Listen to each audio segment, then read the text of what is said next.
Hey, good morning, everyone. Welcome to Catalyst Energies. My name is Dee. Thank you for joining me. I'm so grateful that you're here. Happy Monday. This is the Monday after our Scorpio new moon has commenced. So, welcome to Monday. Welcome to the official start of, last week was the official start of Scorpio season, but we're full on now. So welcome back, everyone. Thank you for being here. I truly appreciate each and every one of you. Thank you especially to my subscribers. I'm actually at 144 subscribers on YouTube, which I think is just very auspicious. And I really like that number. So I take that as a good sign. It's a small channel, but that also means that I can have a very direct and meaningful interaction and relationship with those who are here. So if this is your first time here, welcome. Thank you for checking it out. And when you get to the other side of this, no matter how you're viewing it, how much you entertain this content, when you subscribe, you hit that like button, you share, you comment, these are all things that many streamers and content creators will tell you over and over and over and over again, because it actually does make a difference. And so the more we say it, the more likely you are to hit that like button, to subscribe to the channel, to comment on this content. It actually does signal to the algorithm to recommend this in people's feeds and to just spread it out to a wider audience. So thank you in advance for doing that. And for those of you who have been consistent and have helped get to that very auspicious 144 subscriber count, I thank you for that as well. So, boy, there were some things that I wanted to talk about, to go into today, because it is Monday, and as we went over the astrology on Friday, the moon's really acting as this timestamp in a lot of different ways right now.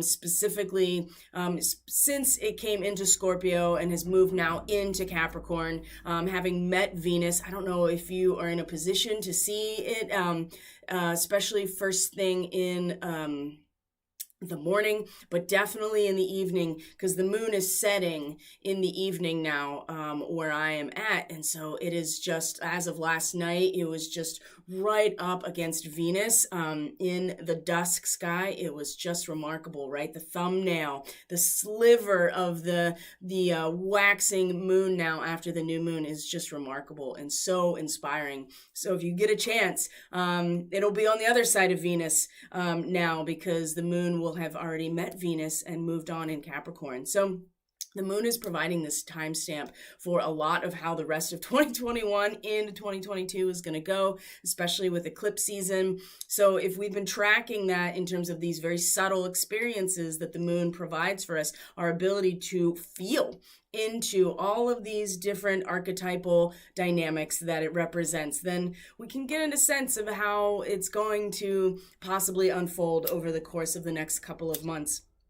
And like I said, I had some ideas of what I wanted to talk about, but we really do need to address, in all seriousness here, we really do need to address the elephant in the room, okay? Because now that we are, in fact, in Scorpio and full on in Scorpio, in fact, the sun is now in the second half of Scorpio. So we're like fully engaged in the Scorpio realm here. So in all seriousness, we need to discuss something that is very important. My lips are so... can't even keep a straight face. My lips are so chapped, and there's no amount of oil or Vaseline or chapstick or any amount of fluids that I could possibly drink that is going to make any difference. I really tried to be funny about that, because we do need to keep it light, and my lips are incredibly chapped because it went from temperate and fairly warm and moist, and within 2 days it went to 27 degrees. It's dry, it's really cold, and those really strong shifts in climate can have a really significant impact on the body. So if you are familiar with Ayurveda, for instance, so this is a little Ayurveda lesson. I studied a little bit of Ayurveda in India for a while. This was 10 years ago, but still, if you know your dosha, right? If that's something that you're into, and you know that being a primarily pitta dominant person and a vata person, right? These are the three doshas. When it becomes cold, your body is going to crank up the thermostat in order to keep you warmer. Well, if you're already on the end of running hot to begin with, when your thermostat cranks up, it really dries you out. And so fall time in areas that are typically dry in the fall tend to dry out my whole system. So it's important to understand your own personal constitution, and ancient medicine has been working with these modalities and these philosophies for thousands and thousands of years, right? Ayurvedic medicine, Chinese medicine, they function even in homeopathy, right?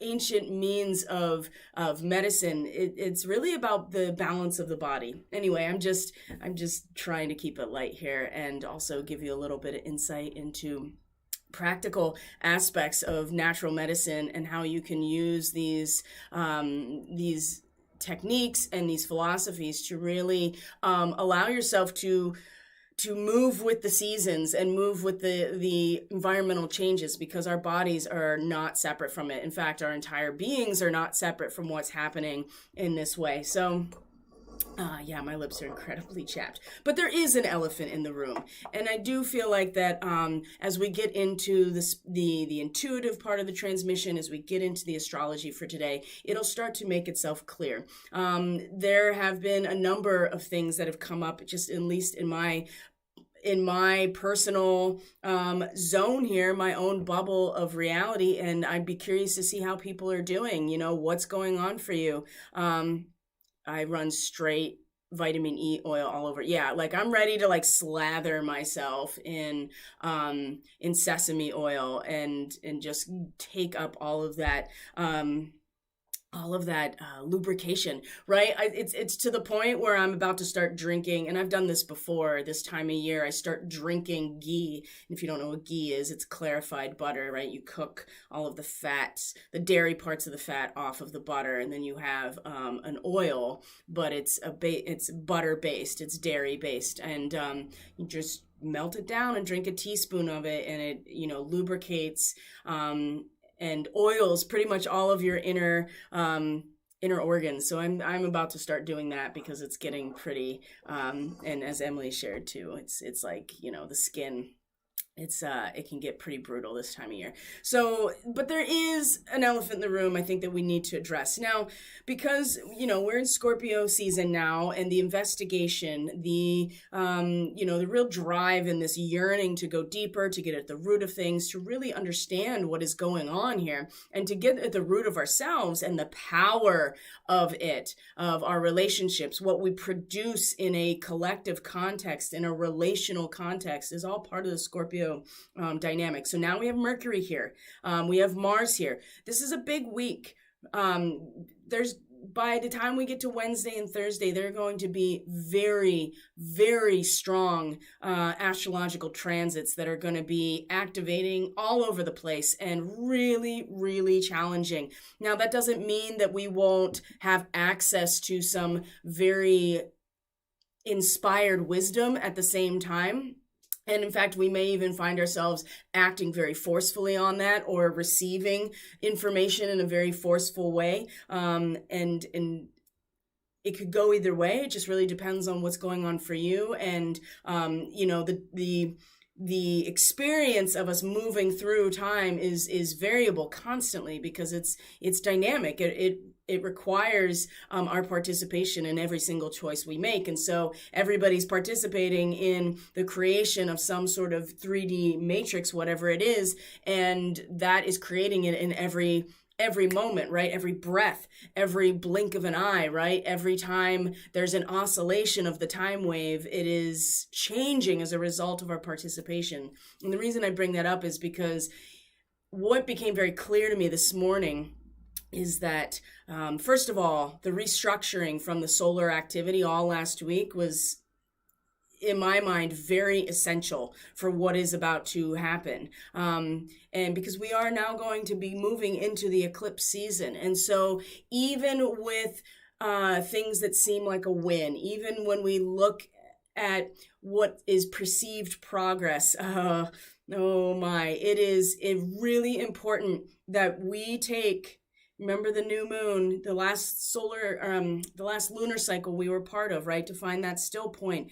That also is attributable to it. It's also important to have that still point when things are very exciting and arousing and going the way we want them to go. And we get very excited by things and we discover things and we're like, and we discover things come up to the surface. We have an opportunity to engage with what has been hidden for maybe a long time, or we just come into awareness. And by Thursday, we'll go into the astrology again and we'll lead up to it, because this is very big, because this is the 10th, and then we have 11/11, which we know is like a very significant energetic portal time, and is also going to be the first quarter moon squaring the Scorpio sun.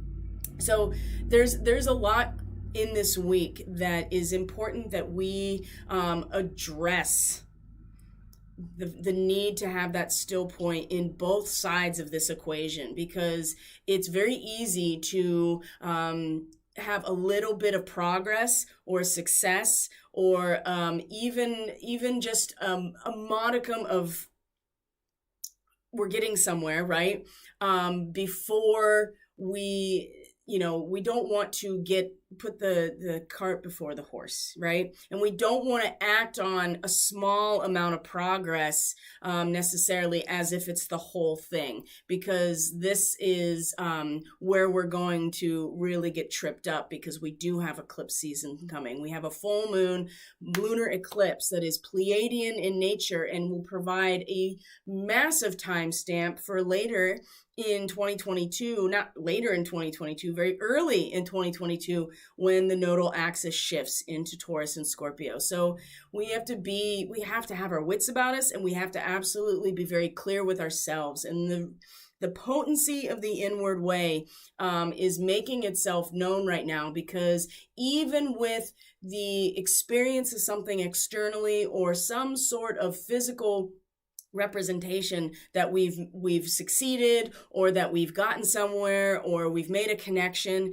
there's all value in that. But if we believe that is in fact the end of the story, we will be very disappointed and possibly set ourselves back even further. We have to honor where we actually are. We have to honor what still needs to happen. And with the moon and Venus in Capricorn, especially Venus in Capricorn now, I'm a big fan of Venus in Capricorn, because she just gets it done, right? She knows what it takes, and there's responsibility there, and a sense of, I know what I need to do in order to maintain my sense of security and comfort in my relationships, in my resources, my projects, anything that has value to me.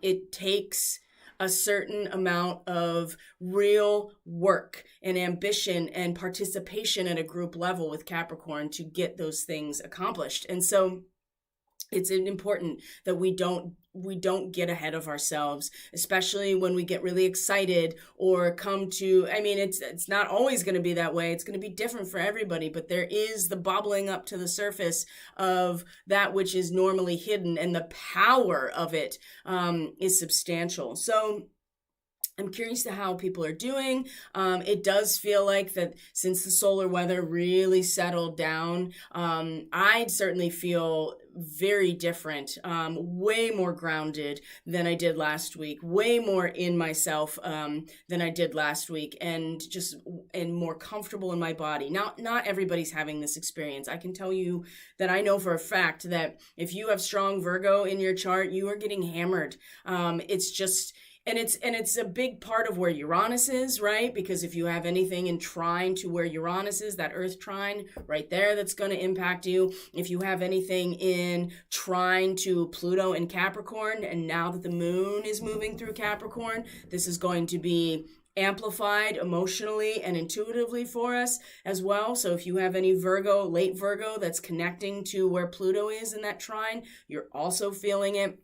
It's just something I'm noticing. People with strong Virgo, especially if it's related to their identity themselves or their ego, right? So if you have ascendant or your sun, even your moon, but ultimately strong Virgo somewhere that's connecting to either Uranus or Pluto, you are getting hammered right now. And it's just what it is. And this is why it's important to understand how these dynamics are at play, so that you can be a conscious participant in this process. So the potency of the inward way is it's one of the first steps into the faith half of Scorpio. The first half of Scorpio is communion, and the second half is real faith, because you feel into and acknowledge the power of communion, whatever that communion is.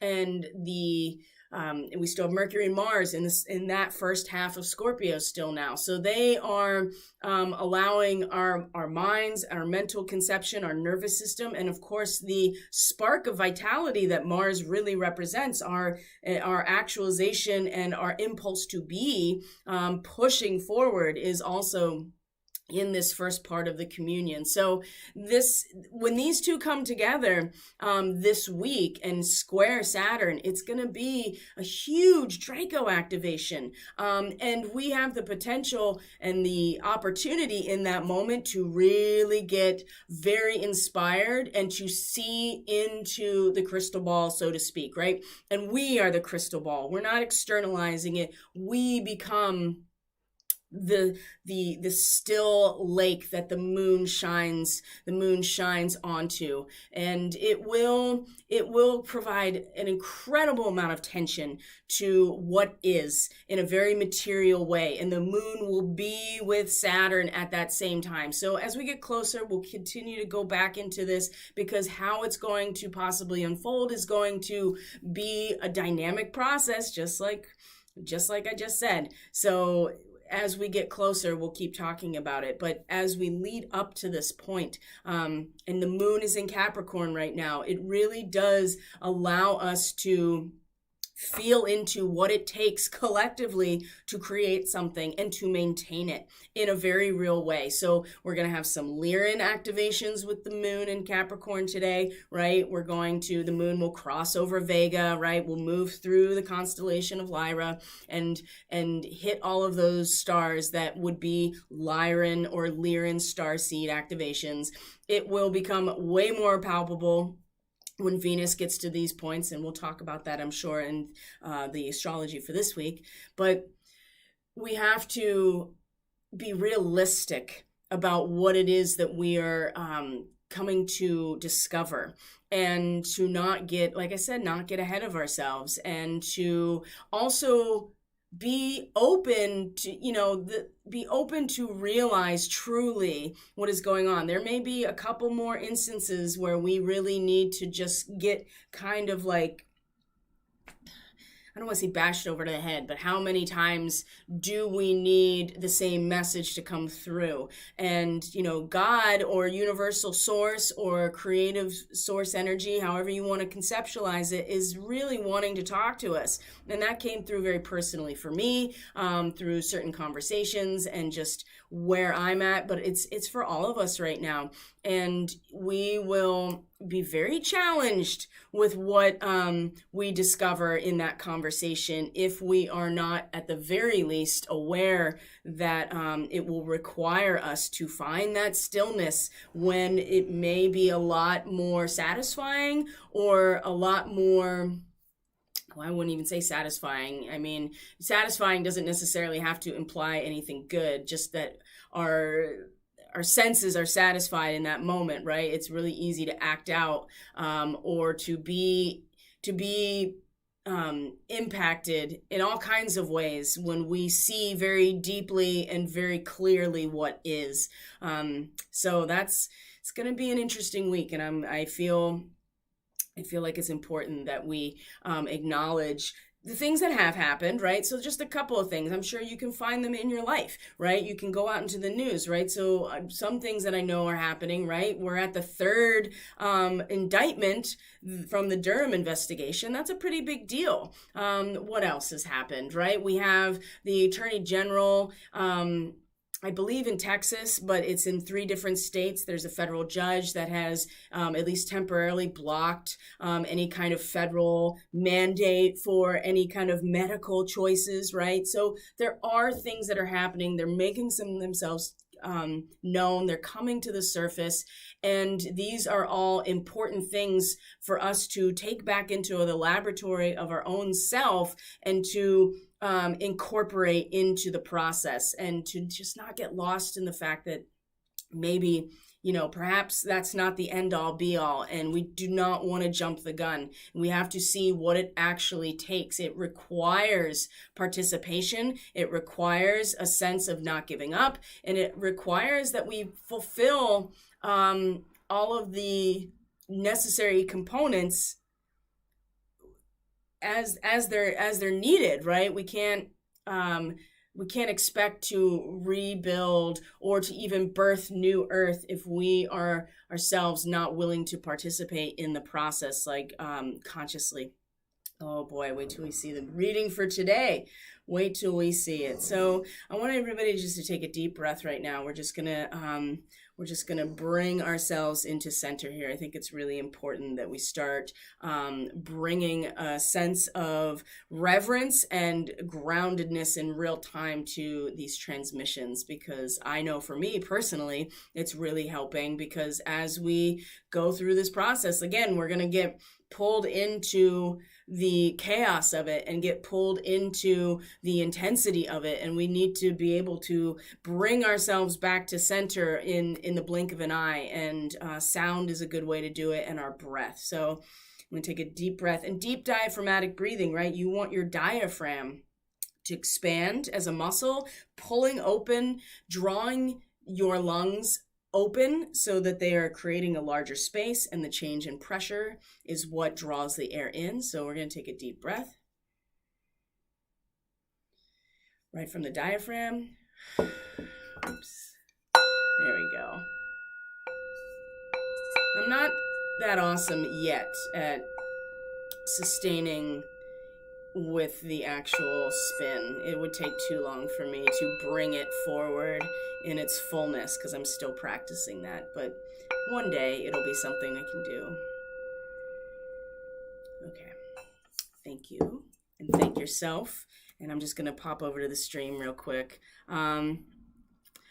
Alex K says he's recognizing many karmic loops now, and closing them isn't so easy. You're absolutely right. Hopefully, if we get bashed over the head hard enough, we can finally find the courage to do our work required to move forward. That's our hope. Well, and it's my hope too, believe me. And all we can do is take responsibility for ourselves and allow that to reverberate out, just like this bowl.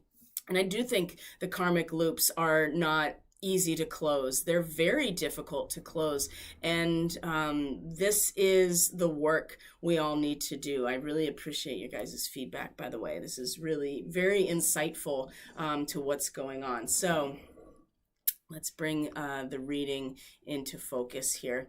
So I'm going to do this, and we're going to do this. So I hope everybody did enjoy their weekend. I mean, we did have the moon in Scorpio and Sag, the moon crossed the galactic center. So there was quite a bit of inspiration and meaning around, what it is we're doing together. Sagittarius really does embody the true meaning of those social paradigms and collective values that create societies, create cultures, create institutions, create a global matrix, a physical matrix, however you want to look at it. So there was a lot of meaning, I think, infused over the weekend within each of us. Now with the moon in Capricorn, it's time to get down to the work, the actual, and not like a Virgo work, although I think that's who are really getting this the most right now, even though we have nothing in Virgo, at least not like major planets and stuff, but it's not easy. So let's get into this. This has been coming up many times now, especially in its reverse position. It's the 10 of discs. Speaking of Virgo, right? Because this is in fact the Mercury in the last decan of Virgo is the wealth. So we know that the 10 is the cycle coming back around to be completed. We know that means that simultaneously it is the beginning of the next cycle. They are a simultaneous point, right? The 1 and the 0 coming around to create that next point.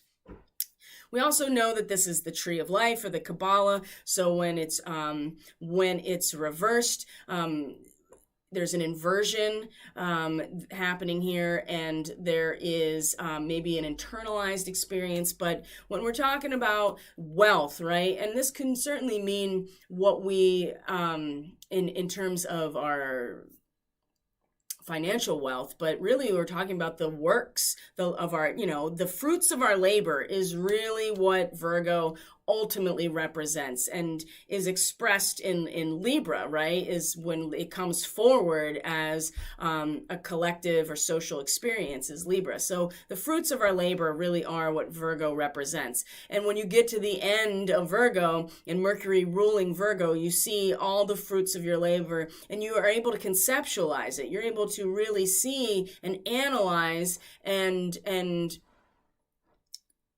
be able to interface with it in a mental way, use your analytical powers and use your, it's to be of service. Ultimately, the fruits of our labor are meant to be given in service, right? This is, Spica, fixed star Spica is very connected to Virgo because it's in the fruit of the grain of the Virgo constellation, the Vestal Virgins, that were the priestesses that were responsible for keeping the flame, the eternal flame, lit because it kept the community together. It was the spark of vitality at the center of the community, the meaning, right? The Sagittarian element. So the fruits of our labor. Now reversed, it's you're either hyper fixated on it and it's never enough. You want more and you want more, or you're feeling impoverished that you're not getting enough, or there's some confusion maybe, or you're just blind to what you have.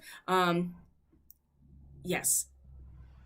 Yeah, I don't know what's going. Sorry, I just wanted to pop over and see the stream, but I don't know what's going on with YouTube. I would be really curious if people would be interested, if they like the stream experience, which I do as well, if I moved it to Twitch. And I would still be placing the, and I know I just cut myself off from this reading, but it's really, it's something that it's got to come out right now.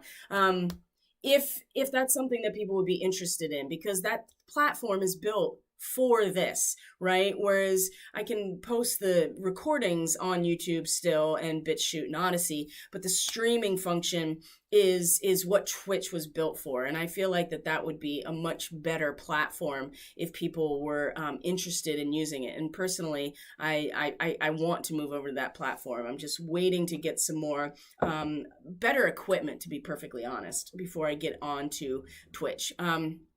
Anyway, I'm just curious what people think. So anyway, here we go. The fruits of our labor being reversed, or certainly being inverted in some way. So, some of the ways this can come out is like fat and lazy, right? Blinded by wealth. Like we have everything we need, so we're not really actually going to keep working, or we are busy grabbing more. No, it's never enough. And so we just want to keep accumulating and accumulating.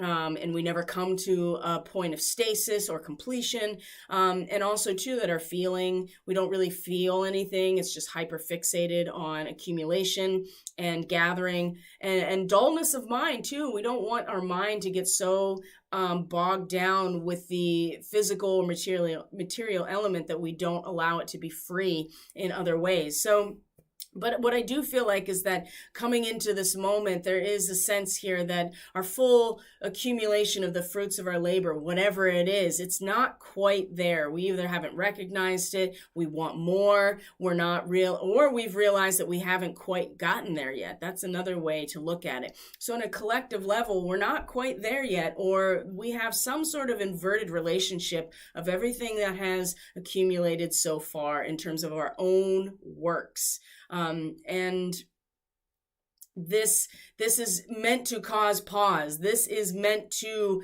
get us thinking about it again, to reconsider what it is that we are missing, or what is it that's keeping us from finding a sense of completion or a sense of fulfillment. What is it going to take for it to ever be enough? These are all kinds of questions we can ask with this. So coming into the moment, this is our causal factor here. And again, I know that Virgos, I know for a fact, very close Virgo, strong Virgos in my life are just going through it right now. And so, again, like I talked about, both in trying to either Uranus and Taurus or Pluto and Capricorn right now.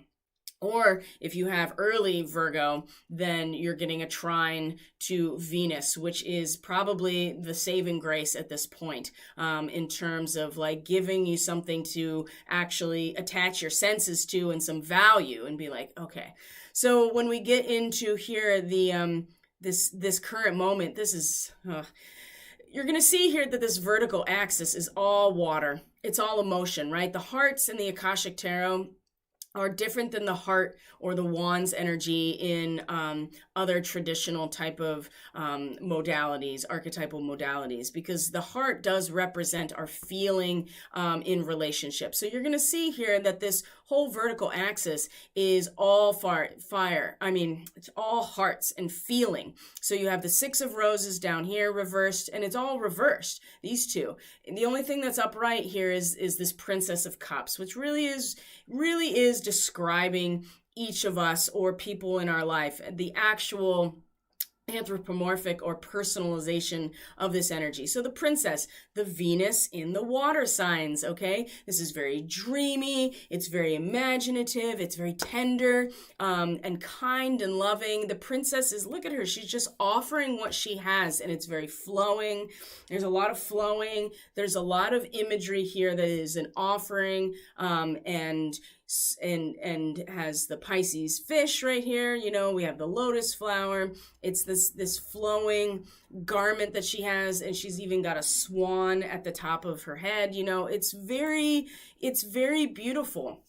And you know, she is an island unto herself, right? She is this little island surrounded by the vast ocean. And so this island may seem kind of like out there and in a fantasy world in some ways, and very imaginative and dreamy, but it's also very deep intuition, because it's you're, you know, in this island unto yourself. It's very rich and it's very fertile of inner worlds, and this is an opportunity to really explore these inner worlds with some measure of groundedness, or at the very least something to anchor into, which is the Venus aspect, you know, the material world. Intuition is high, sensibility is high, like I said, tenderness, kindness, it's very loving. And fantasy, right? Fantasy, dreamy imagination, fertile and rich inner worlds. This is where we are right now, each of us. And I do feel like that there is this beautiful sense of flowing that's moving through us collectively right now. Some of us more than others are attached to the fantasy and the dreamland, as opposed to the intuition and the sensibility. But ultimately, there's kindness. And this is what we want. We want to cultivate this kindness and this tenderness. We really need this right now in our world in general. We all need to be bringing this forward in this very tender way, in this very loving way. We want to be offering, and we do want to connect to the dreamy imagination and the fertility of these rich inner worlds of intuition, because this is where we are able to conceptualize, or at least visualize or imagine where we could go. So this is a really beautiful moment to be in right now. But the difficulty is going to stem from not really, number one, accepting that we need to walk away from that which has really been challenging us. There's a conflict that continues to disrupt our life, our work, our relationships, with the Six of Roses being reversed. This is the War of the Roses. So you can see there are these two factions that have split. That had been won at one point, right? Here's their flag that is now on the ground, and it's tattered, and they've split into their own factions, and they're facing off. But the idea is that they've been won at one point. So you can certainly identify this in some ways as the bifurcation of this Gemini North Node, or Rahu, that we've been going through for the last 18 months. But really, too, just in general, the duality nature of being in form, right? The separation that we experience when we become conscious that we are in fact separate from that which we are part of, in terms of our material reality. But this also is showing that there are certain relationships and other emotionally based aspects, feeling based aspects that have there's been conflict, and it's been continual. And it's disrupting our life, and it has been, right? And so we have to be honest with the type of person that if it's a person, a situation, a job, even within ourselves, we have to be honest with what that type of other, that we're engaged with, and the real damage that's being done as long as we stay attached to that. Maybe we're even trying to, as Alex said, close these karmic loops. Well, maybe we are not being realistic or honest with ourselves about the other side of that loop that has yet to be closed, and the damage that's being done when we're not letting go of where we've been or who we've been. But this can certainly be a lot of different things. And you can even look at it as the macro, right? Where the two factions have been fighting each other, and it's been disrupting our life. It's been disrupting our work. I mean, this is the politicization of so many things right now. And so even if we find ourselves kind of in some measure of, it's almost impossible to be in total witness of what's happening and not be impacted in some way. This reversal, though, does suggest that it's on its way out if we choose to free ourselves from this struggle. Even if we're wounded, even if we have been really hurt, maybe our life has been disrupted to the point where we can't really go back, right? And I think that there's many things that we can identify as there is no going back, right? A new life awaits, but we have to be realistic and honest with ourselves about the conflict that has been created as a result of this disruption and this struggle between these two factions that had really been one. And it's very emotional, right? It has a very deep emotional impact. And all the Scorpio energy is a big part of this, right? Because we feel how powerful all of these interactions really are. If we're in conflict or not, it has an impact and has a very real impact. And when we're talking about here at the bottom of this reading, in the place that has to do with our subconscious, where we draw our power from, our personal nature, and where we find ourselves personally powerful.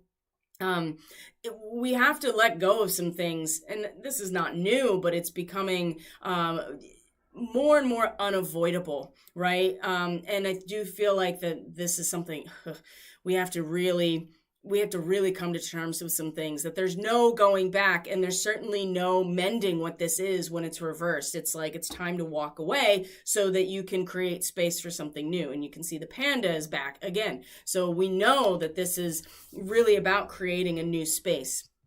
When our conscious attention, though, and where we're really releasing our power, is another reversal of the One of Roses. Now, this is the commitment, right? The commitment to your relationship, your whatever it is, your path in life, yourself, your higher self, your spiritual journey, maybe to society. It doesn't really matter. It does show that the strength of your commitment is coming through the feeling, right? Again, this is Scorpio realm, because it is the strength and the power of those productive relationships that require a contract, right? That's the seventh house is very much about the contractual commitment to some other outside of ourselves and producing something. And the production comes through the eighth house or Scorpio. And so it's very much based on how we feel. That is the power of it, is in our feelings, in our subconscious realm, right? In the seat of our creation, that sacral chakra area, very watery, right? Because the depth of the feeling is where we gather the power. So again, in this reversal, break or a separation of a contract, right? Severing ties. There's an emotional component that underlies the experience of loss of this break or separation. And it's time to focus on a commitment to ourselves and our highest path. And when I say ourselves, I'm not necessarily suggesting that we should just forget about our impact on the whole, because it's impossible to not have an impact. Like, on the whole, we don't exist in a vacuum. We exist in a matrix of all of us together. So there's no separating us, really. That's what we learn here in this life. is that we're all connected, and everything throughout the whole universe, throughout time, space. And so that certainly means on this planet and with each other. So, but again, there's something here that there's an experience of a loss or a breaking of something, or a tie that's been severed, a commitment that has been gone back on. And we're going to talk about this too, because of where asteroid Juno is right now at the galactic center. So it's time to focus on our commitment to our higher self, our highest path, activating our highest potential, and to, what is our commitment to? Is our commitment to having all of these secrets come to the surface and then think that that's going to take care of it all? Or is our commitment to the spirit, the highest potential of our spiritual path, and letting that lead the entire collective to awaken and to, I guess ascend would be but to make the transition. But again, there is something very distinctly strong about some sort of severing of a tie and breaking of a contract that is on both poles here, in our subconscious and in our conscious awareness. So there's something very potent here, and especially with such a kind and tender-hearted individual at the center of this, we can find ourselves easily drawn into the dark side, okay? Especially when our causal factors start out with this inverted 10 of discs, where the wealth and prosperity and the fruits of our labor, there's an inversion to the realization of it and the accumulation of it. We can find ourselves on the dark side of Saturn, okay? And like I said, with Saturn in Aquarius, the moon will be with Saturn. They're going to square Mercury and Mars, who are going to be together, conjunct in Scorpio. This is a huge Draco activation. I cannot stress it enough. This is on the 10th of November, so just 2 days from now. So here we have the devil, Capricorn, okay? Number 15, oddly enough, so it breaks down to 6, which is a very powerful and potent number in the function of a balance within the universe, right? 3, 6, and 9. So there's something to be said for this, right? I mean, the goat is smiling. It's very... it doesn't take much to see the imagery here. And of course, Crowley was hyper fixated on sexual alchemy and sex magic, as are most occultists. And I'm not saying that that's good or bad. You're going to have to figure that one out for yourself in terms of what that means. That's a very personal journey in terms of sex alchemy, sex magic, sexual alchemy, and just the power of our reproductive process. There's a lot to unpack there. Okay, so that's not going to happen right now. But what I am going to point out is how obvious that process is in this card, right? And when you don't get past the materialism, even at the laws of nature, the law of nature, the law, right? The law that physics is trying, the theory of everything, right?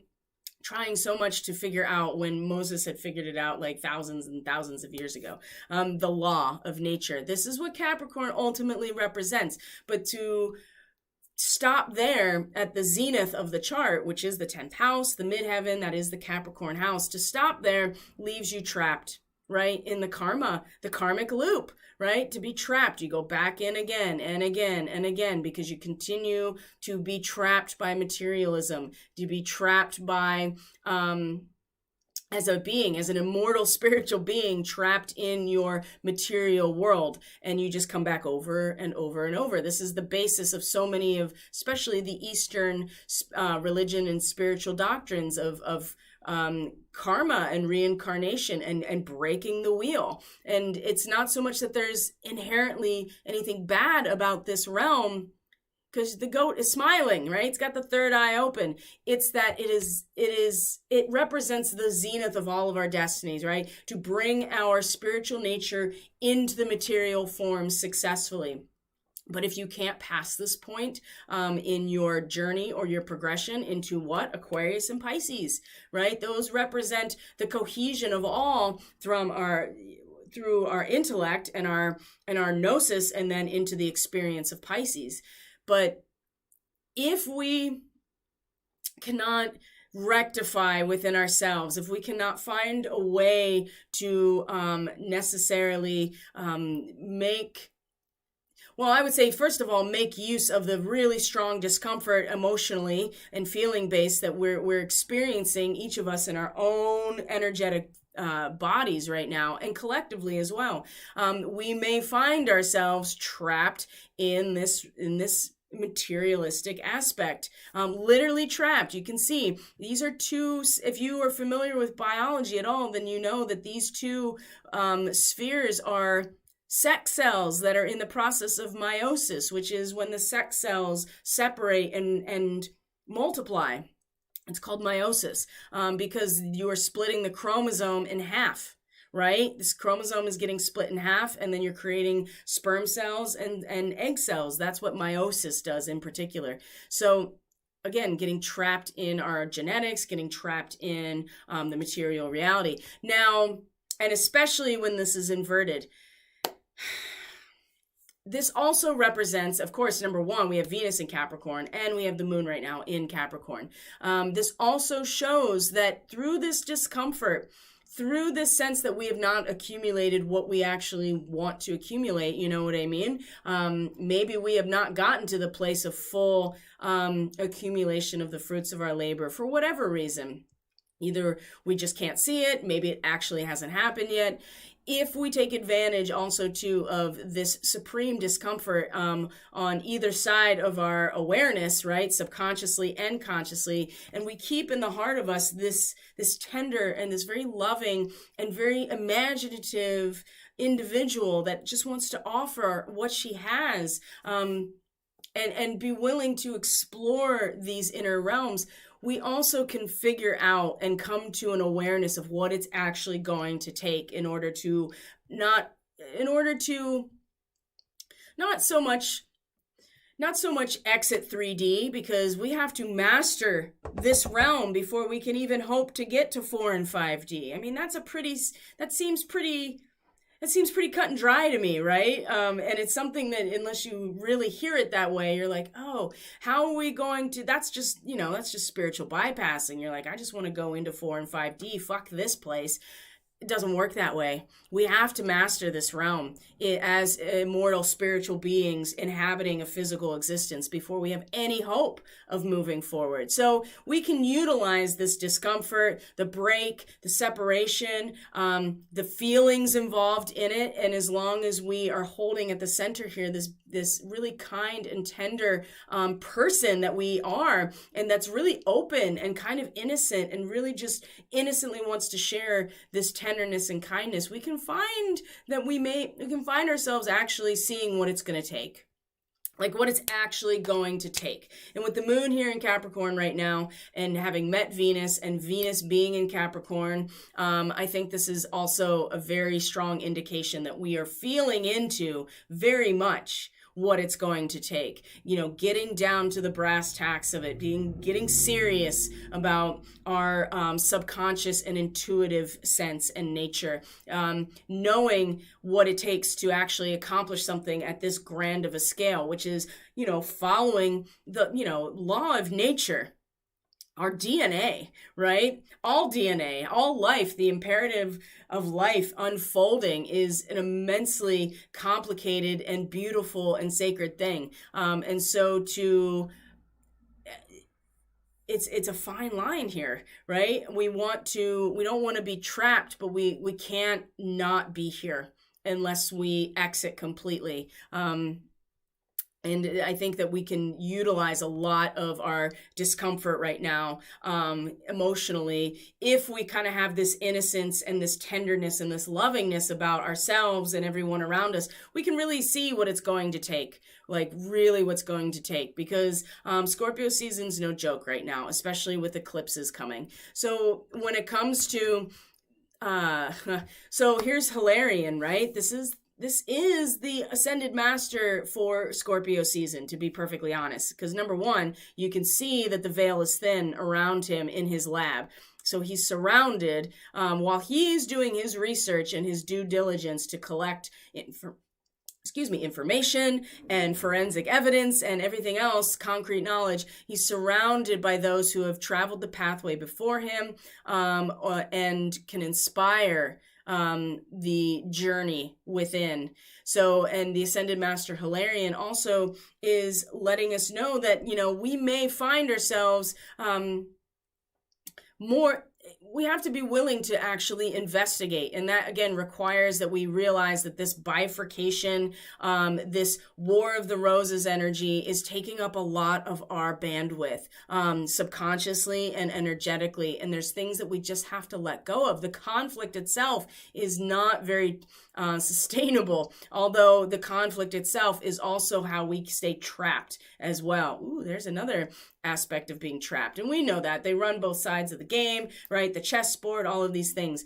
So if we are at a position where we can at least acknowledge that and start to come to an awareness about it and walk away, this will provide us the ability to really do the investigative work that the new moon in Scorpio and just Scorpio season in general is really setting us up for. And the panda, of course, again, creating a sacred space. It has to be a sacred space. You have to revere every aspect of this and value it and have gratitude. And especially if you want God, source energy, to talk to you, if you want to have divine inspiration, you have to create the space in which it is able to come in. And you cannot do that when all of that space is taken up by this manufactured separation and this manufactured, bifurcation in a lot of ways, right? It's very easy to control people when you're controlling both sides of seemingly the only two places you can go. So walking away from that just walking away from it in general. Now, that doesn't mean we don't stand up for ourselves, that we don't advocate for ourselves in whatever way that we can. That is being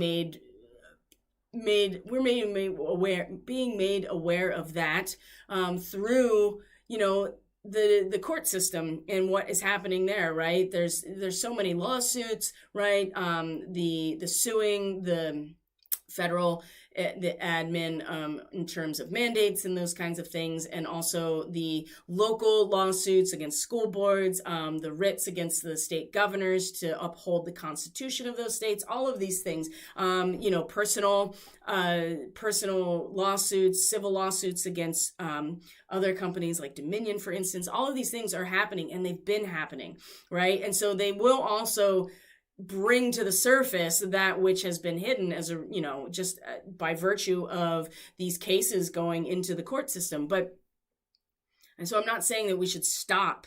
And in fact, the exact opposite. But when we realize, like, for instance, I saw in passing today that there are demonstrations, Antifa is mounting demonstrations to oppose the other demonstrations that are against the mandates of, like the vax and the and masks. So Antifa's coming out and opposing those demonstrations, saying that they are the mark of fascism, right? Like, you can see how absurd it's getting now. So we got to walk away in some ways, or disconnect our energy center from this conflict, so we can create a space, a sacred space in order to have the ability to do this type of work.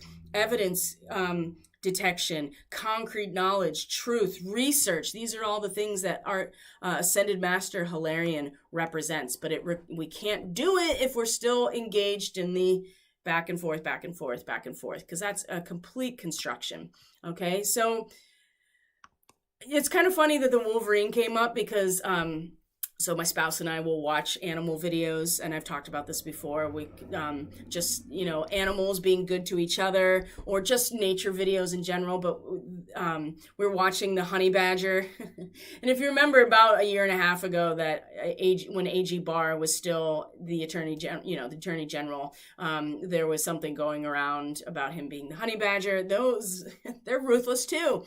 The Wolverine in nature is ruthless animal. And it says you're a lot tougher than you think you are, because they're absolutely adorable. They got these little snouts and they kind of look like, you know, like a dog, but a cat and a bear all together. And you're like, you're so cute, but look at its claws. Look at them. They're massive. And if this were to open its mouth, if you've ever seen a Wolverine in action, they got these fangs, and they are scavengers of the most like, they're just ruthless. I'm trying to think of another word.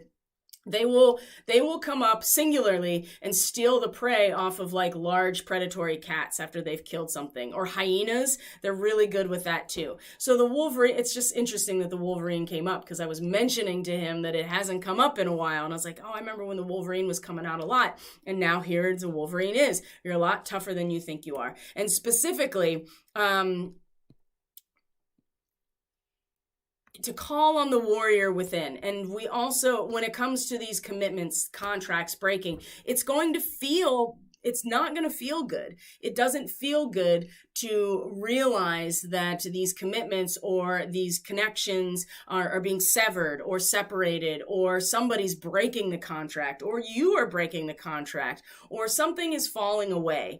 And it has a real impact on us emotionally. So this is letting us know that like we have everything within us to bring forward this warrior within us.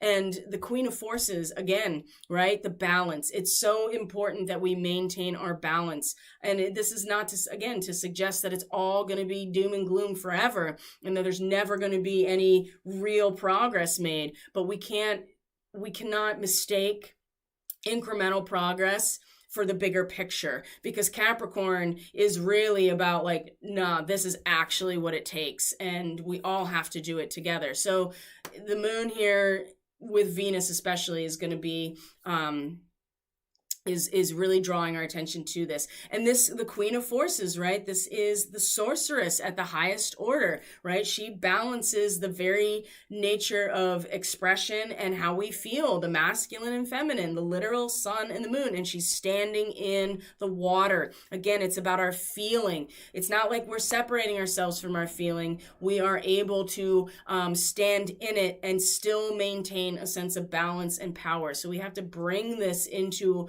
our conscious awareness when we are really looking at and seeing something that is breaking apart in terms of a commitment, a contract, or, you know, something that means a lot to us.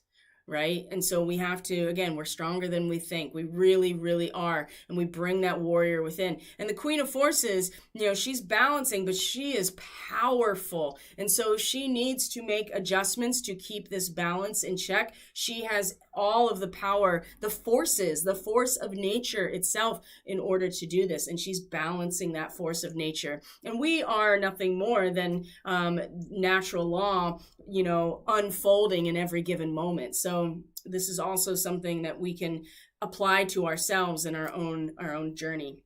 This is very, very good start to the week, but it also is giving us a lot to consider, and the star seeds just really need to be on point. That's all there is to it. I mean, we can't afford to get lost in the false structure that is falling away and the false one that is being built for us simultaneously. And it's love, right? It's love, and it's being connected into our own kindness and exhibiting that and offering that and spreading that.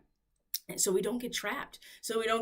And we also don't bypass the very real, and Venus in Capricorn is going to make this very obvious to us. And she's going to be in here for a while. She's going to station retrograde and be in Capricorn through February. Okay, so this is a while that we're going to have this time in Capricorn with Venus, right? Just getting down to what it takes to really be in charge, to actually get something done, and to stretch your container a little bit. It's going to challenge us. I totally can see that happening. But also, too, she's going to let us, you know, Venus is, you know, her whole time through Sagittarius is just really bringing a lot of meaning to what we value and vice versa. But now it's about, well, what are we actually going to do about it? That's really important to consider. So, and we got some time with Venus and Capricorn, and we're going to have some retrograde time with Venus and Capricorn. So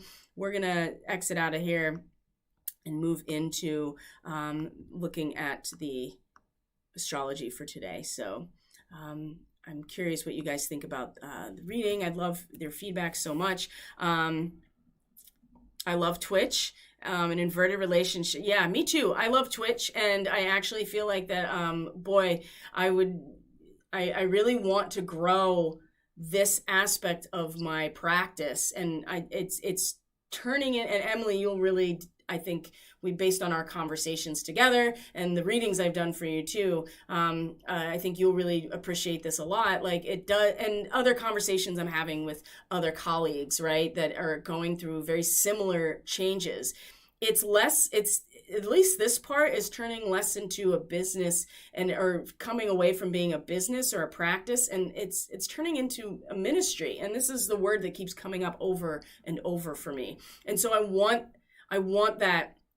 I want this aspect to be that, and I feel like that Twitch will be a much better venue for this aspect, and it will also give me the opportunity to actually allow it to maybe sustain me on some level, because you can just subscribe right to Twitch. YouTube you have to be monetized to get anything out of it, and it's pretty clear that they have way different standards than Twitch does. So again, I appreciate your feedback. So an inverted relationship to money, maybe blocking us from forming a new basis for prosperity. And money for sure. And whatever it is that we identify as the fruits of our labor, like Virgo is about the healing process. And, I don't want to keep bringing it around to my dad, but geez, he came home from Friday and he's right back in the hospital. And it's only because he pushed himself too far and he got hurt and he had to go back in. Like it was just, he's been home for 2 days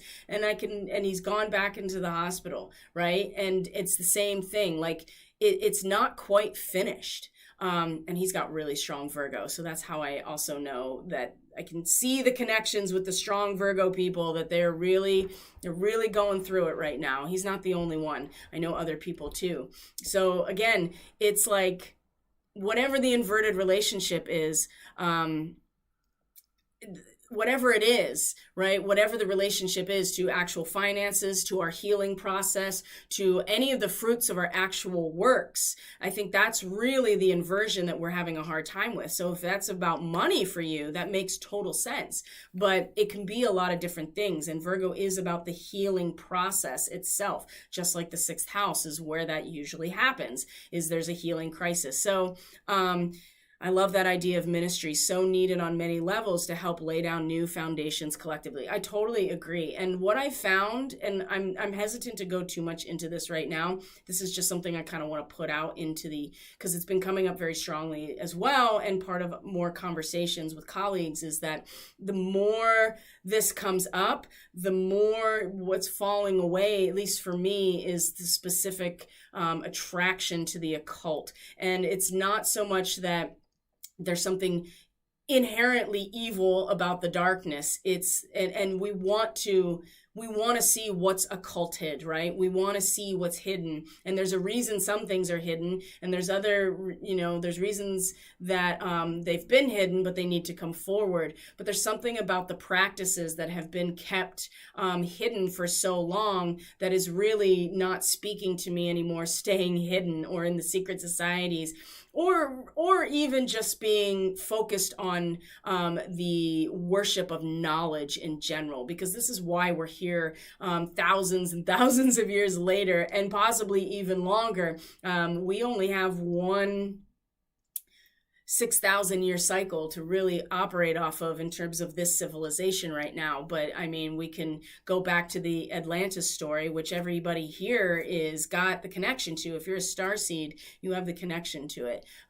Is that where is our service oriented to knowledge or to life? And I mean, that was the ultimate that was the ultimate question, and what we're still reeling from 6,000 years later, if you are that invested in the Genesis story. And that's, I'm not, again, this is not an advocation for the Bible or not.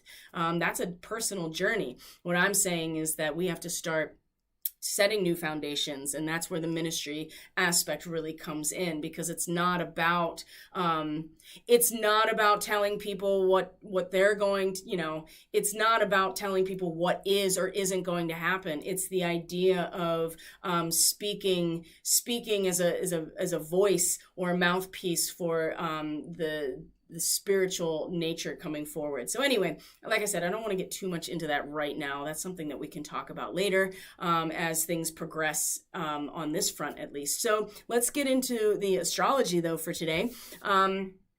Because that's one thing that is unchangeable, and how we interface with the astrological components is truly up to us. And there is so much to be said for these fixed points in time. This is a map. It is a fourth dimensional map, right? And there are variables plotted on this map that show a dynamic geometric pattern that changes constantly, right, in the cosmos. And this is a clock. It's a large clock. And again, we can't escape this as long as we're here. And part of our job as a starseed and as a light worker specifically is that we are here to usher in the new earth and in the material form, right? It's very tempting to want to blink out, and many people do and come back. But the way that I, guide my clientele, right? And for people who are part of this channel, at least, that's what we're here to do, is to bring it into material form, to acknowledge that we are in fact immortal spiritual beings in a biological body or a meat suit. And that's some real mastery right there. Okay, so here we go, astrology, my favorite part, because I just love astrology so much. It's clear that when you find the thing that you just can't stop doing, and it also is the thing that you didn't even have to work that hard to get good at, that it's like you're in your soul's work. So here we are. Okay, friends. I'm going to exit out of some things here and make it easier for me to not go through a billion. Okay, so we have we'll go through the moon's transits. Let's point out some things here, though. First, we're going to find that, can we see everything? Yes. We're going to find here Mercury, Mars, and the Sun all in Scorpio. So something that's very distinct about all of these is that they are all masculine-oriented bodies, right? The Sun is our ego reborn, right? It is our collective consciousness. It is our expression of self, right? That is very much attached to the ego, but at its highest expression, the ego is really just the vessel in order for our divine expression to move through and come out, right? Mars is the divine masculine warrior energy, of course, the spark of life and the impulse to just be. And then Mercury, as the ruler of Gemini, is very distinctly masculine, well, actually ambiguous, but also rules Virgo, and that is very distinctly a feminine sign as well. But they're all in Scorpio. They're all in this very, very fixed feminine sign. The realm of the priestess, the realm of death and rebirth, right? But Mars is co-ruler of Scorpio, so he's very powerful here. And he's very powerful in terms of his participation in a productive situation, right? So this is very,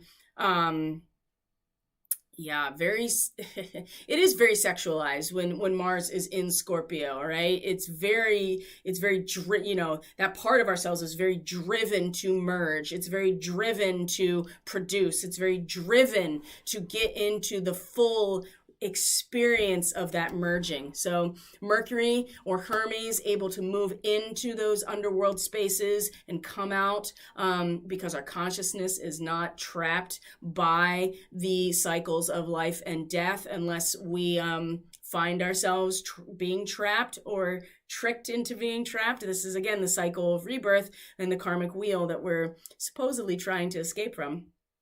Some people intentionally come back, some souls, and those are called bodhisattvas, right? They come back to be part of the awakening of humanity, because where we go one, we go all, right? I mean, geez, that goes back to such old Buddhism and even pre-Hindu Vedic philosophy and spiritual practices. The idea that nobody's free unless we're all free. So, that's a big part of, our consciousness. Yes, it does transcend the realm of the Scorpio, right? The production of what the producing of these what the relationships will produce. But Mercury or Hermes is able to go in and out of these spaces without being compromised. And there's a strong connection to Virgo, the Hermit, and Scorpio, because it is the Scorpio realm ultimately the Hermit embarks upon. So these are all in Scorpio.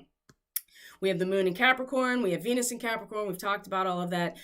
Jupiter has now moved into the next degree of Aquarius, right? And this is a real test of our ability to overcome our passions, right? This is really important. Overcome our passions in order to teach from a place of very deep wisdom. This is Aquarius in its ability to be the water bearer and not submerged in the water, which is very difficult when you have all of this stuff submerged deeply in the abyss.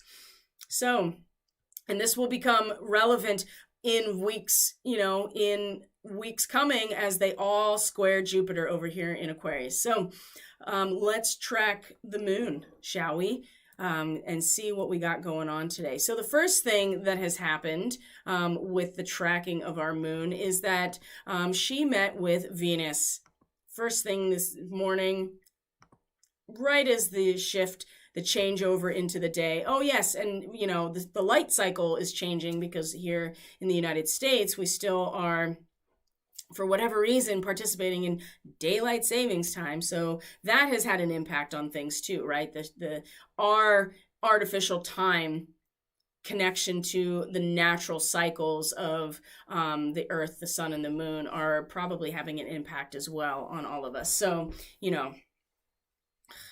so I can't wait till that's just gone. It's such a ridiculous and pointless. I'm sure it has a point that doesn't benefit us at all. So, but the moon meets Venus, these two feminine aspects, right? The moon as the priestess and Venus as the empress, the physical incarnation of the divine feminine, meeting the most unadulterated, pure essence of the divine feminine, which is the moon, meeting Venus, right? 3 degrees of Capricorn. This is, in fact, the first balanced representation of what Capricorn can represent. And this really is a strong yearning here to a soul wanting to be embodied, right? The desire to prove oneself within a group context, because Capricorn is about what the group or the collective or the society or even the family as a whole is able to bring forward. It's the provider, and it just depends on what it is that you want provided to you.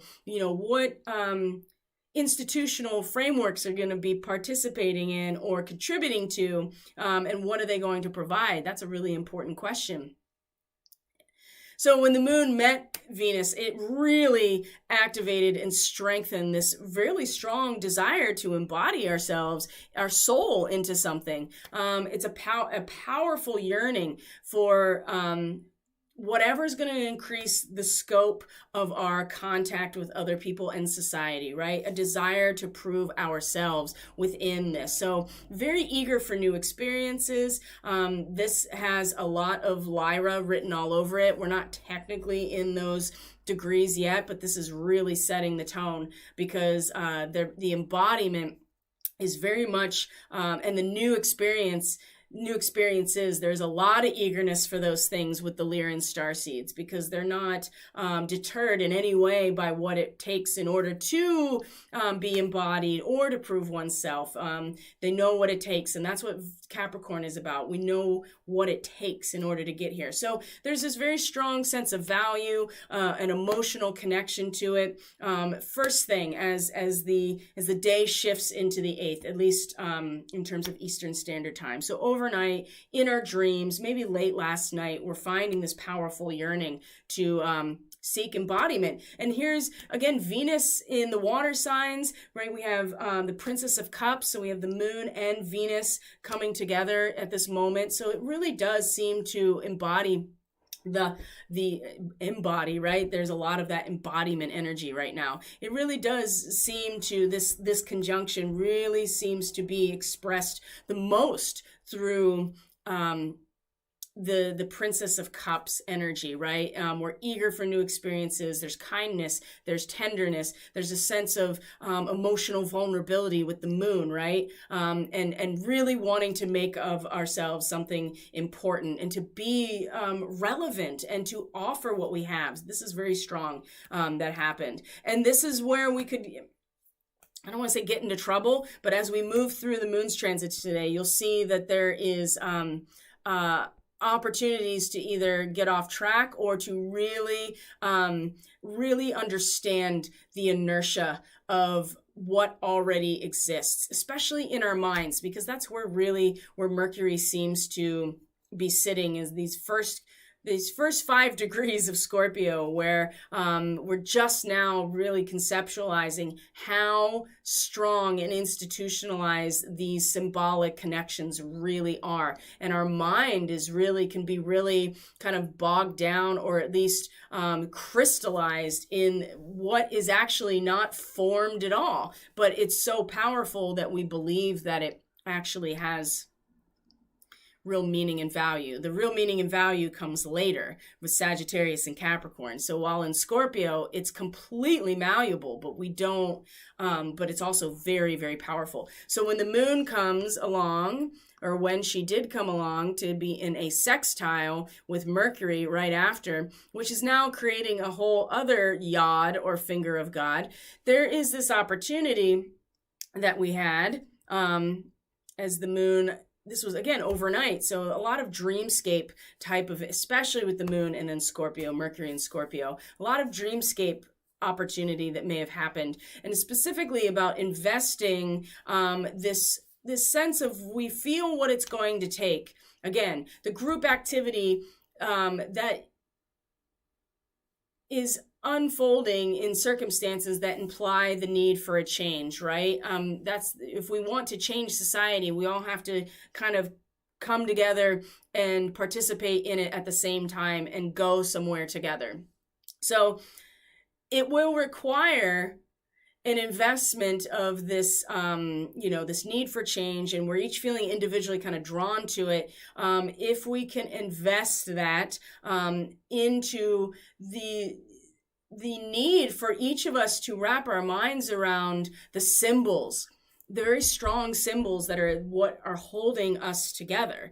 That is going to really influence our internalized need for change, right? At a group level, that we feel it, we can feel the tide turning, we can feel this need for change. And, the sextile, of course, is that 60-degree angle. So there's an investment that we make to reconcile what often is opposite of each other. And so there is a need for change, and we feel that, and we feel that we all have to do it together. And this came right off of this connection to Venus that is very much wanting to offer what we have in a very value-based way in our relationships and in the world around us. And then after passing that point, Mercury is like, okay, now the symbols in my mind, or the symbols that we engage with in our consciousness and are in a conscious mind on a regular basis,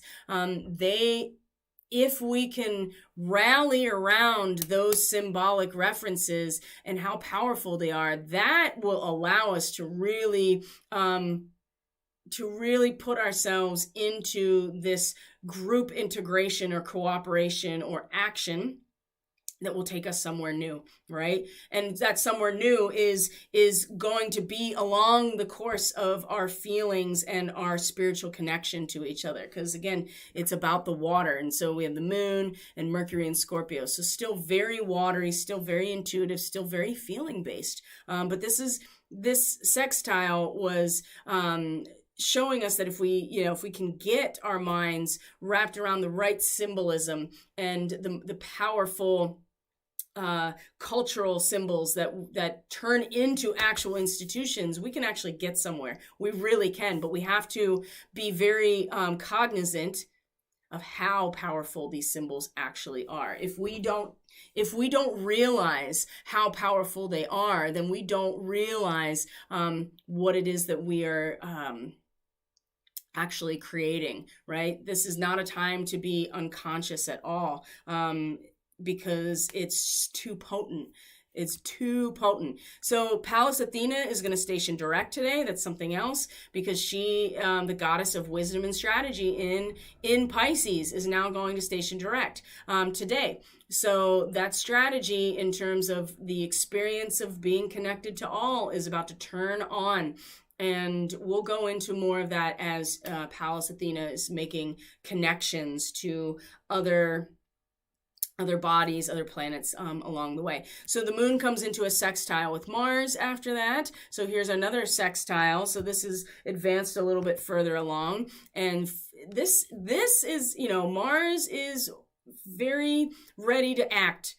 There's not a lot of patience involved with Mars, right? Because it's the spark, right? There's no waiting. It's just the impulse to be.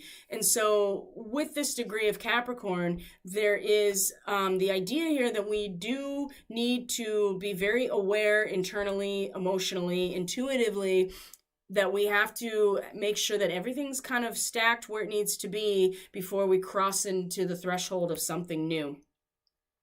And to complete any undertaking before we do that. So again, there is that 10 of discs reversed. What if it's not complete? What if we haven't completed the undertaking? What if it's not fully realized yet? We have to complete something before we can move past the threshold. And again, Capricorn is very much about like all of these pieces need to be put exactly where they're supposed to go if we're going to actually build the thing that we're trying to build. And so we have to complete any undertaking before we seek entrance to the next level.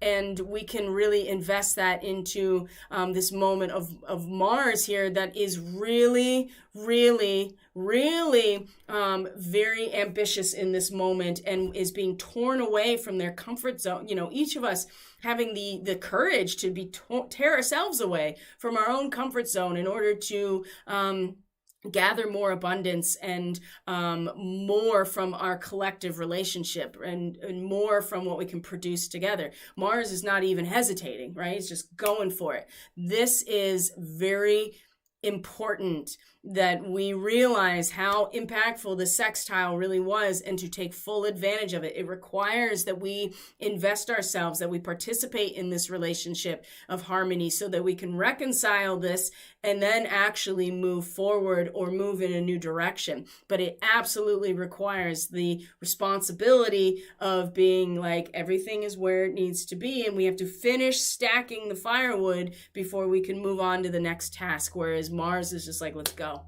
I'm ready. I'm ready to go. I'm ready to go. So make sure if something's nagging you, or you're feeling a little big, too big for your britches in that moment.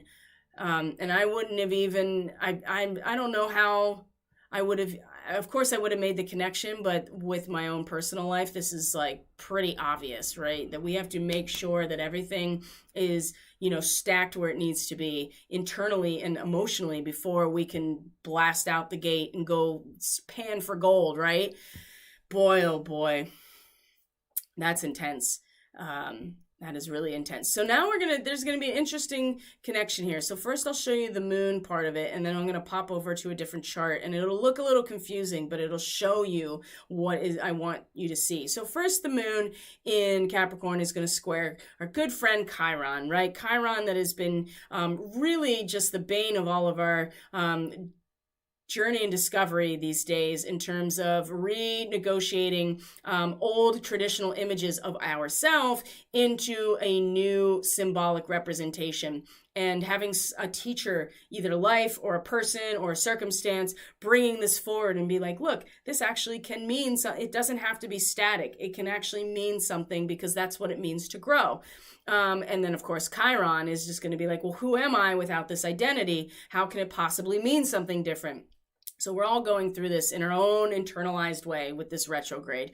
Now, the square to a Capricorn moon at this moment is, do we trust? Do we trust? Can we reach out our hand and trust? And vice versa. Can we trust the extended hand of that which is offering something to us specifically in this way, in order to allow this identity to really change for us, right? Who are we if we are not this person that is afraid of this or pushes this away or whatever? Perhaps there's a hand being offered right now that will challenge us to overcome some programming that would have us be like, no, you're not, no, right? Maybe we're being tasked in this discomfort right here in this square to really consider, do I have to follow that rule? Is there anything that says that just because I identify this way, that means that I can't actually trust what is being presented to me from this from this collective situation? And there's a certain amount of fearlessness. Now, this is a Lyran starseed marking, right? So we also know that Chiron's been sitting in square to one of the Lyran stars this whole time. And so we have been really challenged in terms of our own identity and allowing ourselves to step into a position or an identity of someone who is fearless enough to just stretch beyond their normal boundaries in order to achieve something, right? And so now that the moon is at this point today in this square to Chiron, this is a moment. Do we trust? Do we trust? Do we take what's outstretched, that in that outstretched hand? Do we actually trust that which maybe we've been trained not to? Perhaps there have been past experiences that have led us to not trust that situation.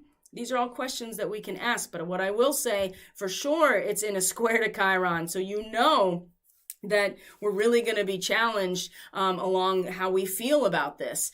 And there are other connections to this as well that are really important. So we'll pop over to this chart. And I know it's really busy, so don't get too caught up in that part of it. And let me minimize myself here real quick.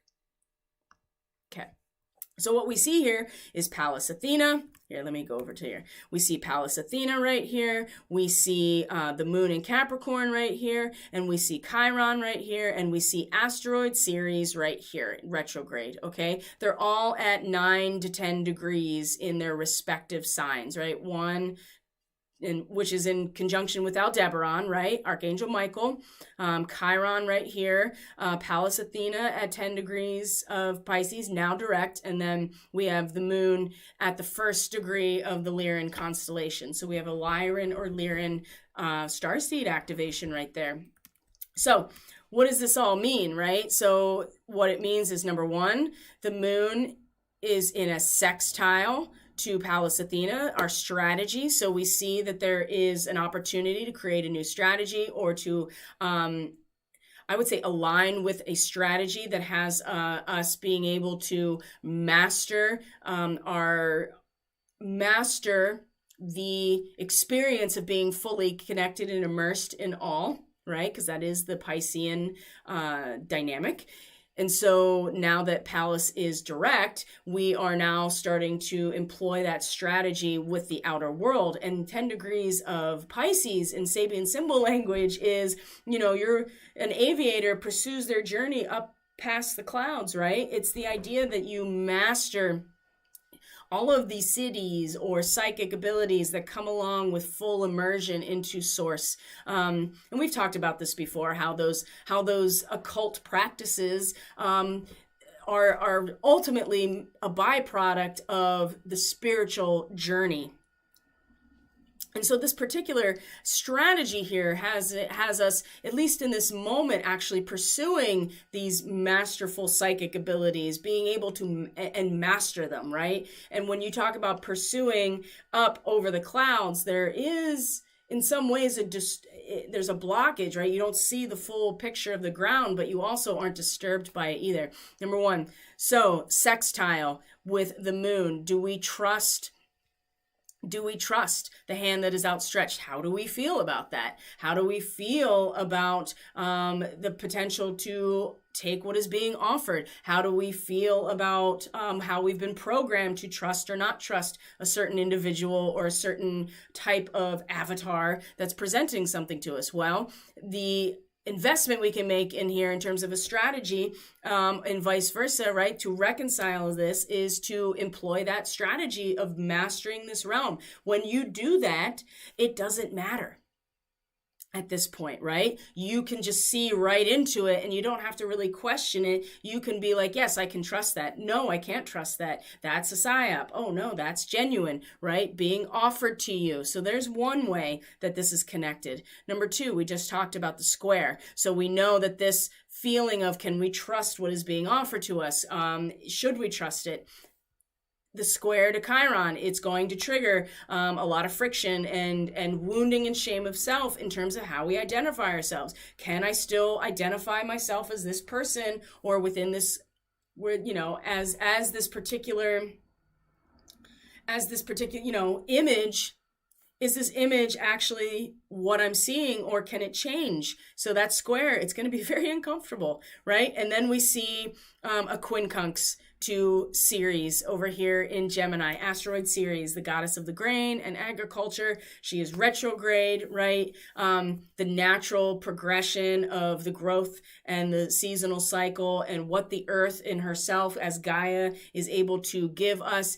And in conjunction with Aldebaran, I mean, this is about success through integrity and the spiritual warrior energy. So there's a quincunx here, as well as how we feel, because on some level we are being, what is being provided to us to sustain us, to nurture, to nourish us, what is coming forward from Gaia as a living entity is, there's a sense of going for it, right? Taking the nosedive, trusting your spiritual nature as well. And so the quincunx here will give us an opportunity to make adjustments in that moment, because there's no thinking about if you can trust the situation or not over here. You're just going for it, right? Archangel Michael doesn't think about, I'm just kind of projecting here, but if you consider these archetypal symbols, there's no considering whether or not to trust. It's just going for it. So this quincunx here with asteroid Ceres, and then the square to Chiron, and then the sextile to Pallas, there's a lot of different things happening in this moment that is really about, do we take what is outstretched to us in terms of what the society or the culture is presenting to us? Can we change our notion of what it is that we should trust now? Should we trust, what is it? And this is something we each are going to have to figure out on our own, right? The moon is a very personalized experience for each of us, okay? So that is bam and bam and bam, all this 9 degrees, right? Geez, talk about like culmination point and the level of mastery in its own right is the 9. So that's pretty significant with where that is today. And that's goes throughout the day into the afternoon or early evening, or certainly in the late morning, depending on where you are. Now, here's where it gets interesting for today, and this is where we'll leave it, is that then the moon, and this is a lot of the timestamp, okay? Remember the timestamp that the moon is providing here, right? An echo for what's going to come on a larger scale. This is just impressions right now. So the moon will come and make a trine with Uranus, retrograde in Taurus, so this earth trine. And so our ability to meditate on, consider on a subjective level, the ultimate reality, beyond life and death, right? And meditating on the ultimate reality of existence through the worship of something very material, which is fire, right? Fire is part of the natural world. And so if you find yourself, what's, a really good meditative practice, if you're really struggling with meditation because of the mind, is to meditate on a flame. This is really easy to do in a lot of different ways. You can use a candle flame. If you have a fireplace, you can do that. And I'm not suggesting that you scry. That's a totally different thing, where you see things, divination in the shape of the coals or the fire. But just even a candle flame, you just focus on the candle flame, and you find yourself dropping away as you and merging right in that moment. So that's an easy way to start. That's definitely how I started, because my mind is very, very, very active, and so I find it very difficult still to find long stretches of time where I'm not thinking about things, and I don't even know if that's necessarily possible. But if we are able, it's not even an if, because this is a trine. So it really does require that we are on this subjective quest for the ultimate beyond life and death, or the ultimate reality of existence, right? Because that is Capricorn. Capricorn is the unfolding of natural law. And you can come to an awareness of reality outside of that if you are meditating on what is natural law. And the best way to do that is to be in nature, right? And so one of the things that I've reinstituted, that I used to do a lot more when I first moved onto this property, is that I would spend some time in the morning just kind of, I guess it's pacing, but walking my property, just doing laps around my property. I have about 2 acres, so it doesn't take long, and just do a couple laps and just kind of do a meditation, a walking meditation. But it's really about, if you find yourself drawn to this quest and really to meditate on these realities outside of what we identify as materialism, it is going to be how we drop away the baggage that Uranus is, really challenging us to do. We can't go through the stargate of cosmic consciousness with each other with all of this ego ambition attached. And I'm not suggesting that we shouldn't want comfortability or a comfortable lifestyle, or to even have the things that we need to sustain ourselves. But it's more about the ego will naturally, as a result of being in material form, it'll have the ambition to accumulate. It's just part of what happens when you come into form. And so you will want to accumulate that which you value and that makes your life valuable and comfortable. Uranus, being Uranus, is disrupting that entire, the entire nature of our physical reality pretty much every day. But in this instance, it is significantly challenging each of us internally to what is it that we need to drop in terms of the baggage. We can't carry it through, and we can't carry it into the next stage of evolution either, whatever that is for us. And so this moon in Capricorn is this moment here, this beautiful trine to Uranus that is when we find ourselves in. It's like when you meditate on that flame and you have that first moment where you drop away and you don't exist and you're just at one with that flame, and it's usually just a moment. That's the moment where you realize that you drop away what it is you can't take with you through the stargate that Uranus really represents. So and you won't have to do anything. It's just a natural process that's going to, in this trine, it's very harmonious, and we'll get a lot. And like I said, it'll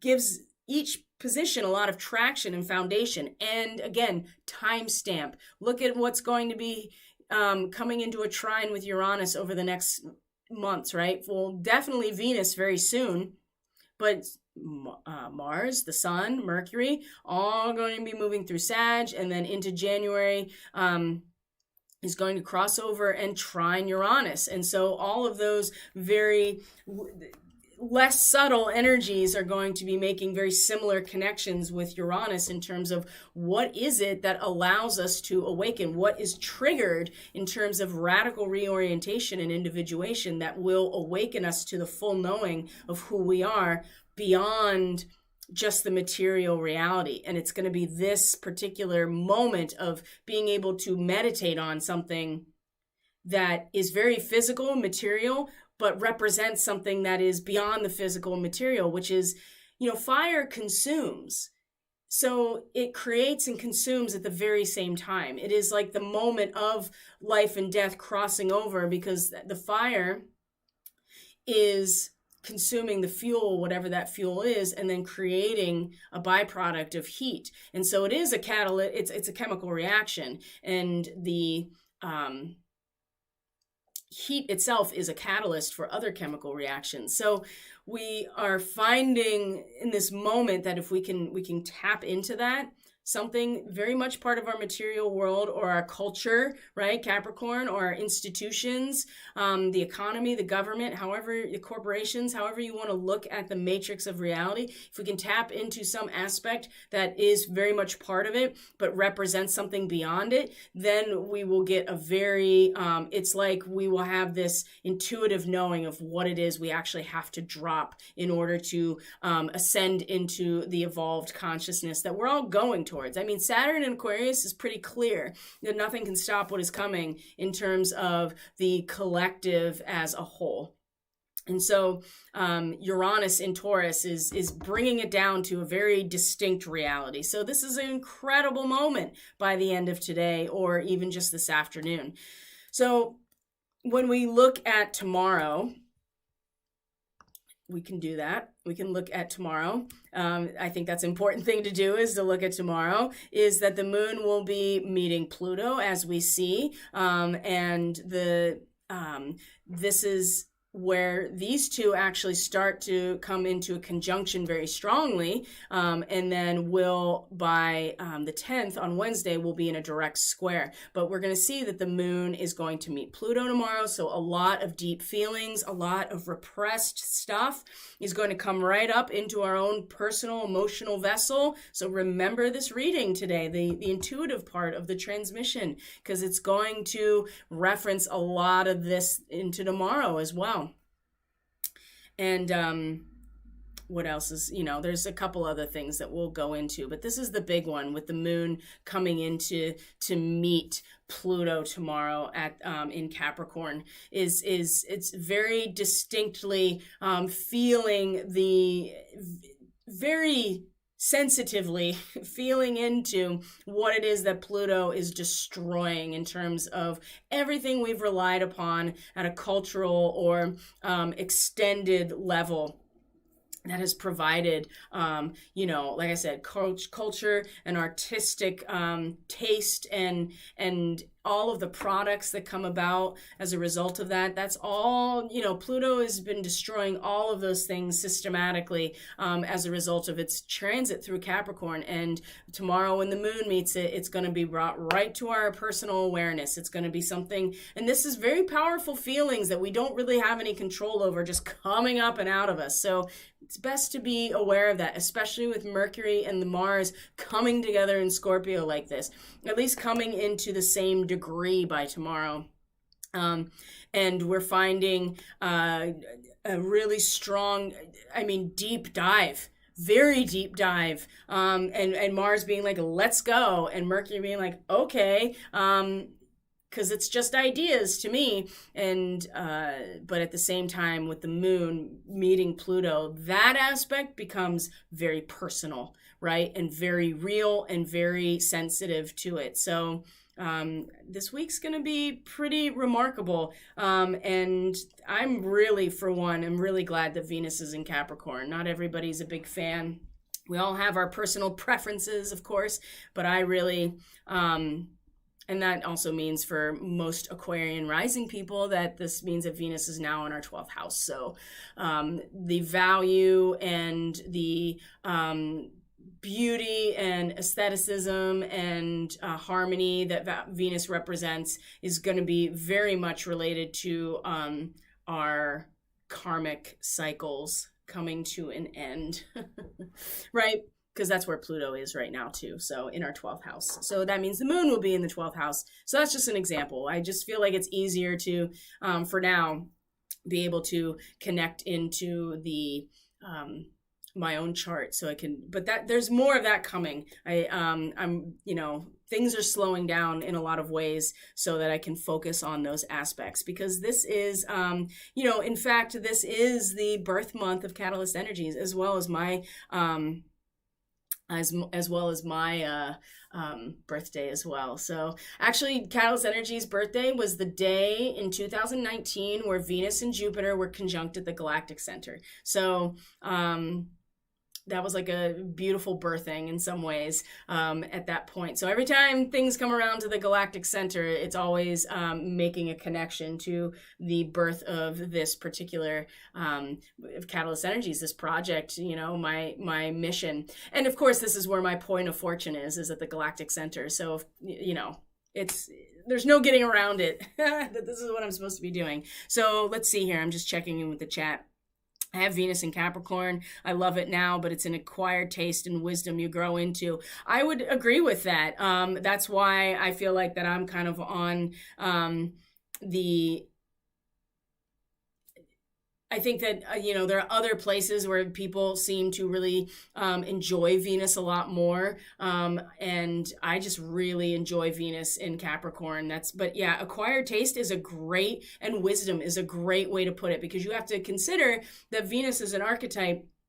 She rules Taurus and she rules Libra, which both have this very material element connected to them in different ways, but it's still about the sensitivity to the individual at that point. And Capricorn is really about what we all have to do together. And so it is a challenge for a Venusian energy in something that requires somebody to take some responsibility and some authority over others in a collective way. And so she really, as that reference to our own personal sensitivity to where our comfort level is, it can be a challenge. And I think it does require an incredible amount of wisdom to grow into, and is an acquired taste. It's kind of like, beer. You know what I mean? That fermentation, it requires some time to really age. Oh, that's a great, I never even thought about that. That's awesome.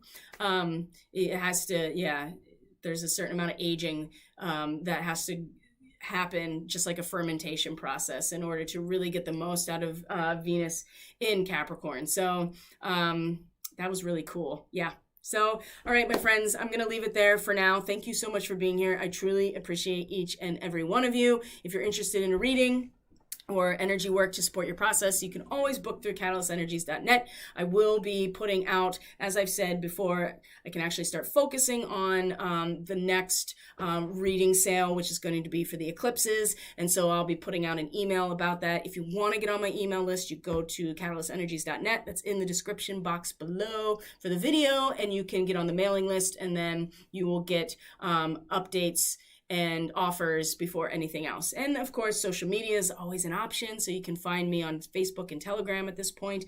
And yeah, I love you guys. Thank you so much for being here. I truly appreciate each and every one of you, how dedicated you are to your own journey, asking questions, participating in the process. We're all learning from each other. I really value that so much, because I'm really here as a facilitator and not to tell you what is or isn't, because that's not going to, but we've had enough of that. Right? Enough of people telling us what is and isn't. And we need to figure it out on our own. And we truly can't come together as a unified force or field of the human collective unless everybody's choosing to do it. And that's one of the most difficult aspects about all of this. So is the choice, the personal choice. But it is ultimately what we have at our disposal. And I really value everybody here, because it's clear that we're making conscious choices and really thinking deeply and feeling very deeply into how our choices are going to make an impact on, everything moving forward. So I love you guys. Thanks for being here, and I'll see you tomorrow. God bless. Bye.